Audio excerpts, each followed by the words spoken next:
আমি খেড়িহার মাদ্রাসা, চাঁদপুর খেড়িহার মাদ্রাসার তালিবে ইলম, ওখানে আমি প্রথম জামাত থেকে মেশকাত জামাত পর্যন্ত পড়েছি। মেশকাত জামাত ওখানে সর্বোচ্চ জামাত ছিল, দাওরা হাদিস সেখানে তখন ছিল না। যতটুকু মাদ্রাসা ছিল পুরা পড়া ওই মাদ্রাসায় করেছি। কোনো মাদ্রাসার এক বিরতির সময়, ছুটির সময় মাদ্রাসায় ছিলাম।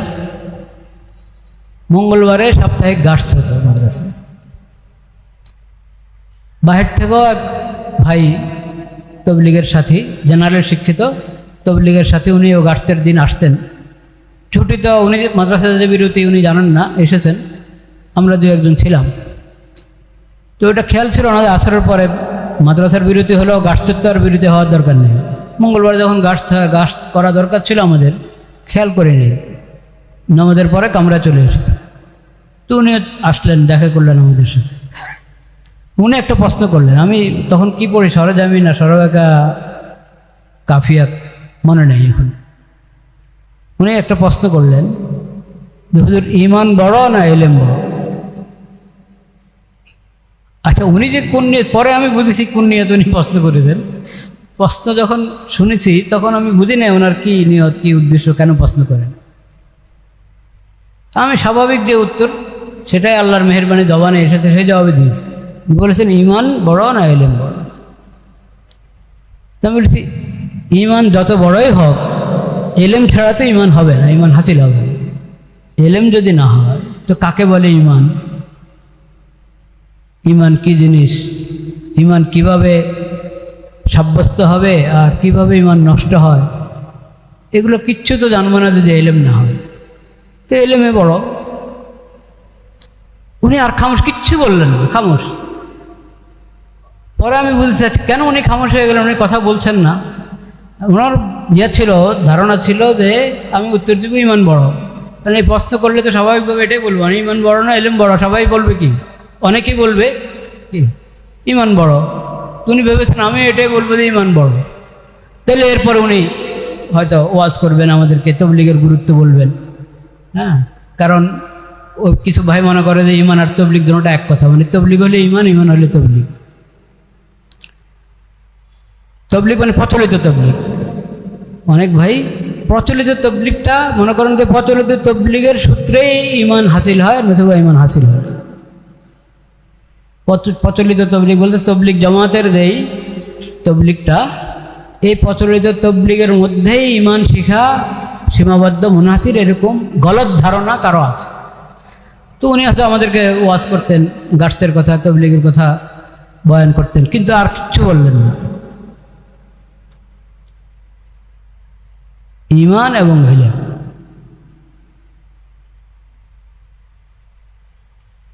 ইলম ছাড়া তো ঈমানও হবে না। ঈমান হাসিল করা ইলমের উপরে মওকুফ। তো হুজুর তো দলিল দিলেন। এই বিষয়টা প্রতি দৃষ্টি আকর্ষণ করাই আজকে আমার সফরের উদ্দেশ্য।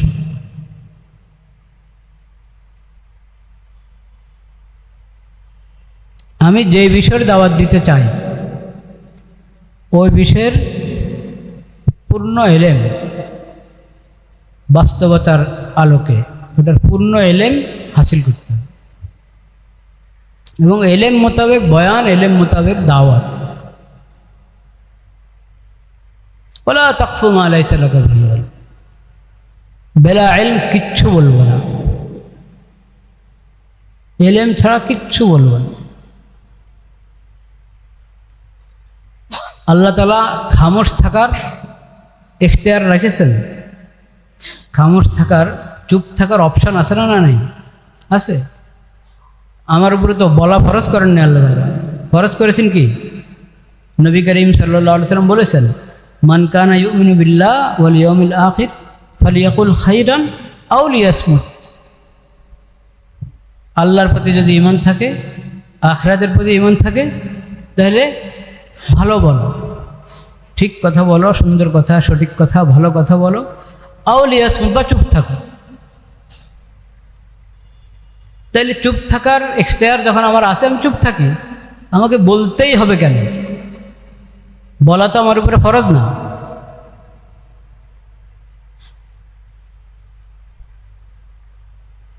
এই জন্য বলার আগে জানতে হবে, শিখতে হবে। যেমন আমি কোনো একটা আকীদা সম্পর্কে বলতে চাই, বা আমি কোনো ফিতনা সম্পর্কে বলতে চাই। সমাজে কোনো ফিতনা দেখা দিয়েছে, এই ফিতনা সম্পর্কে আমি আলোচনা করতে চাই। নতুন সমস্যা দেখা দিয়েছে, এই সমস্যা এবং তার সমাধান নিয়ে কথা বলতে চাই। দিনের কোনো একটা বিষয় মানুষকে বোঝাতে চাই, বলতে চাই। সর্ব অবস্থায় যে বিষয় বলতে চাই সেই বিষয়ে আমার যথাযথ ইলম থাকতে হবে, যথাযথ ইলম থাকতে হবে। কোনো ফিরকা নিয়ে কথা বলতে চাই, কোনো একটা ফিরকা, বাতিল ফিরকা, গুমরা ফিরকা নিয়ে কথা বলতে চাই। ফিরকা সম্পর্কে বলতে হলে ওই ফিরকার বিষয় আমার জানা থাকতে হবে। ওই ফিরকা সম্পর্কে জানি আমি এক কথা বয়ান করলাম 10 কথা, কিয়াস করে, ধারণা করে, আন্দাজ করে, জায়েজ হবে না। অনেক সময় বেশি সমস্যা দেখা যায় আমার মানসিব, ওহদা, আমি শাইখুল হাদিস, আমি শাইখুল তাফসীর, আমি খতিব, আমি মুফতি, আমি ওয়াইজ, আমি অমুক জায়গার প্রধান, এগুলো হলো আমার ওহদা। কিন্তু ওহদা মোতাবেক এলেম আমি হাসিল করিনি, ওহদা মোতাবেক হাসিল করি নাই, কিন্তু কথা ওহদা মোতাবেকে বলছি। এটা অনেক বড় ফিতনা। ওহদা পেয়ে গেছি মুফতে, এখন কথাও বলি মুফতে, এটা অনেক বড় অন্যায়, জুরুম, কবিরা গুনাহ। বা ওহদা সালাহিয়াতের ভিত্তিতে পেয়েছি, ভালো কথা, ওহদা সালাহিয়াতের ভিত্তিতে পেয়েছি, কিন্তু ওহদা সালাহিয়াতের ভিত্তিতে পেয়েছি, এটা তো ইজমালি সালাহিয়াত। এখন আমি আমার এই ওহদায় থেকে আমি যা যা কাজ করব, চাই আমার জায়গায় বসে কাজ করি, অন্য জায়গায় কাজ করি, আমার জায়গায় কথা বলি, অন্য জায়গায় কথা বলি, ওহদার যে পরিমাণ ওজন কথারও মানুষ এর চেয়ে আরো বেশি ওজন হিসাবে ধরে নেয়। আমার ব্যক্তির ওজন যেতটুকু, অতটুকু হিসাবে কথার ওজন না।